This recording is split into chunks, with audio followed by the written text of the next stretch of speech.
Ei pessoal, tudo bem? Uma ótima tarde a todos. Vou começar aqui com explicações, em justificativa, porque eu levei alguns puxões de orelhas, tanto aqui pela turma do YouTube, quanto os que me acompanham no Facebook e no Twitter, de por que eu sumi entre ontem à noite e agora, meio-dia de hoje. Gente, eu tava em viagem, some-se ao caos dos aeroportos brasileiros, problemas de voo, some-se uma internet ruim e pronto, a gente fica incomunicável, né? Tudo que o PT quer censurar, mas não foi culpa do PT não. Quer dizer, até foi, né? Porque o problema dos aeroportos, o problema da comunicação ruim, da internet ruim, é problema também do governo. Mas noves fora, foi só isso, tô aqui de volta e vamos recuperar o tempo perdido de ontem para hoje.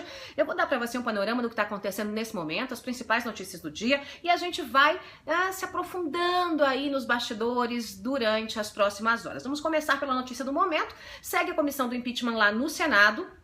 Os 3 especialistas pró-Dilma, né, os 3 especialistas que vão lá bater palminha para a gestão de Dilma Rousseff estão falando nesse momento, né? Eu imagino o quanto seja dolorido, né, para eles, porque qualquer pessoa que saiba o que é sujeito, verbo, predicado, saiba quanto vai dar no final de uma soma de 2 mais 2, qualquer pessoa que tenha o raciocínio de uma criança de pelo menos 7 anos vai saber que não tem como defender Dilma Rousseff. Mas lá estão os 3 fazendo papel de bobos na comissão do Senado. O choro é livre, então a comissão está ouvindo os senhores Luiz Mascarenhas, o Ricardo Lodge e o Marcelo Lavener, que foi inclusive presidente da OAB. Pois muito bem.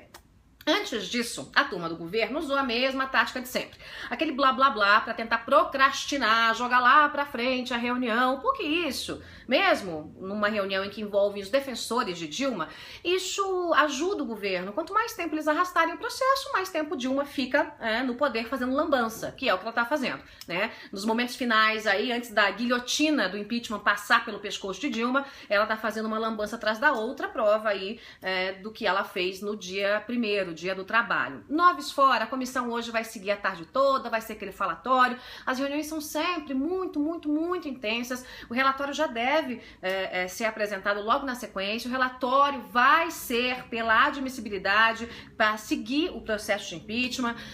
Os governistas continuam naquele mesmo blá blá blá de sempre, dizendo que vão apresentar questão de ordem contra o relator, que é o senador Anastasia. Continuam com a mesma conversa e o Anastasia tá lá, bem quietinho, ponderado, fazendo o trabalho dele, né? Um tucano de bico fechado. Tem falado muito pouco e tem trabalhado bastante. Mas enquanto a comissão do impeachment tá naquela agitação, a Lava Jato também tá espalhando aí agitação no mundo político. E hoje sobrou para todo mundo, né? Sobrou aí pra cúpula do PMDB, sobrou pra Aécio Neves, né? E sobrou pra turma do PT, que tem sobrado há bastante tempo, né? Aécio Neves apareceu como uma figura que deve ser investigada de fato pela Lava Jato. O Janot pediu que o STF abrisse a investigação contra ele e contra a cúpula do PMDB, senadores que são lá do topo, aquela gente de alto coturno. Pois muito bem. Entre as figuras que serão investigadas estão o Renan Calheiros, o Romero Jucá, que deve ser o grande primeiro-ministro, né, do Michel Temer, o Waldir Raupp, né, também é uma das figuras, e o Jader Barbalho, né, essa cúpula PMDBista. Some-se a essa cúpula o presidente da Câmara dos Deputados, Eduardo Cunha, e aí sim a gente tem toda a cúpula, né, do PMDB investigada. Pois muito bem, o que isso interfere no novo governo, na montagem, né, do novo governo? Interfere diretamente, né, gente? Porque, como eu disse, Romero Jucá deve ser o todo-poderoso aí do Michel Temer, né? No governo Michel Temer. A gente tem aí o Renan Calheiros, que preside o Congresso, se bem que o Renan Calheiros há muito tempo, né, já não tem uma estatura moral que possa ser machucada. Moralmente, ele já foi diminuído, e já não tem essa estatura moral. Agora, Michel Temer ainda tem o que preservar, e isso pode atingir diretamente o Michel Temer. E Aécio Neves? Essa história da investigação envolvendo o Aécio, e se tem fato, tem que investigar mesmo? Sim, tem que investigar. O próprio Aécio Neves tem que solicitar a investigação, porque se ele diz que não tem nada a ver com isso, né, é aquela velha máxima, quem não deve não teme. Então, se não tem nada a ver com isso, que se investigue e que se prove que não tem nada a ver com isso. Mas enquanto não se prova, Aécio Neves é uma espécie de fiador do governo de Michel Temer. O PSDB ficou nesse namoro aí com o PMDB, encontra com Michel Temer, vão tomar cafezinho, vão almoçar, inclusive a cúpula tucana almoça, tá almoçando nesse momento com o Michel Temer, justamente para discutir qual vai ser o plano de governo, a contribuição do PSDB no plano de governo de Michel Temer. Eles já passaram um documento, falam um pouco mais do mesmo, olha, queremos garantir que a Lava Jato continue com todos os trabalhos. Gente, ninguém vai conseguir frear a Lava Jato, esqueçam, Queremos garantir mudanças econômicas, queremos garantir o Bolsa Família. É um pouco mais do mesmo, mas é uma forma do PSDB marcar uma posição. Agora, é uma forma de marcar uma posição no momento em que os tucanos são uma espécie de fiadores para Michel Temer, e o Aécio Neves, presidente do PSDB, acaba sendo citado aí por Janot. Há um pedido de investigação contra ele lá na Lava Jato. Pra coisa ficar mais interessante, tá faltando dois, Janotzinho? Tá faltando a Dilma e tá faltando Lula. E não é que o Janot resolveu pedir investigação também envolvendo Dilma e Lula?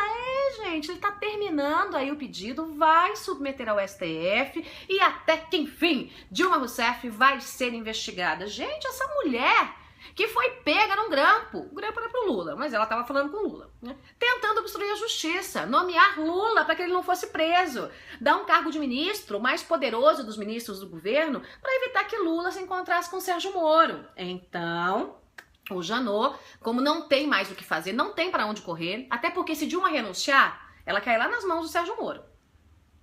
Daí a coisa fica mais difícil, gente? Ela cai lá nas mãos do Sérgio Moro. Aí não vai ficar fácil a vida, não, pra dona Dilma Rousseff. O Janot procrastinou tudo que pôde, enrolou tudo que pôde, usou da Constituição que ele inventou, a interpretação da cabeça dele da Constituição, para sempre livrar Dilma, dizendo que, olha, Dilma não pode responder agora por crimes que cometeu antes, no primeiro mandato, porque veja bem, porque é um segundo mandato, ocorre que quando a Constituição foi feita não tinha reeleição. Eu já falei isso para você várias vezes, já te expliquei essa situação, mas eles usaram, essa lei que é falha, ela precisa ser emendada, usaram dessa lei para proteger Dilma Rousseff. Mas agora não tem jeito, Janot cita claramente a obstrução da justiça. Dilma obstruiu a justiça e será investigada pelo STF.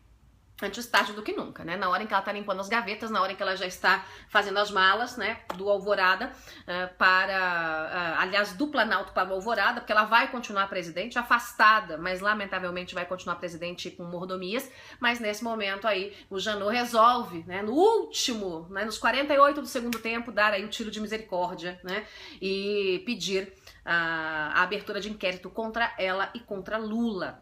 Como é que a coisa vai se resolver com Lula? Se vai ser com o Janot, se vai ser no STF, se vai ser com Sérgio Moro, aí é uma outra história que é o Supremo que vai decidir. Eu vou trazer para você daqui a pouquinho detalhes sobre o novo pedido de prisão do ex-presidente Lula. Não é legal, gente?